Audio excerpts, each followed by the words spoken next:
I'm Sarah. I work at PGE, and I'm also a customer. Join me on my journey into making my 1960s all-electric home more efficient and more attractive. It's an energy makeover. Sometimes things aren't always as they appear, and that's the lesson I learned in today's video. When I first started my energy efficient journey, I'd been using blankets tacked up over the windows to save energy when it was cold out.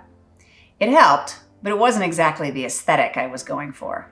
I thought for sure my old aluminum windows would top the list of things that needed replacing. But when I got my energy audit, they were near the bottom. Instead, they recommended starting with these honeycomb window shades.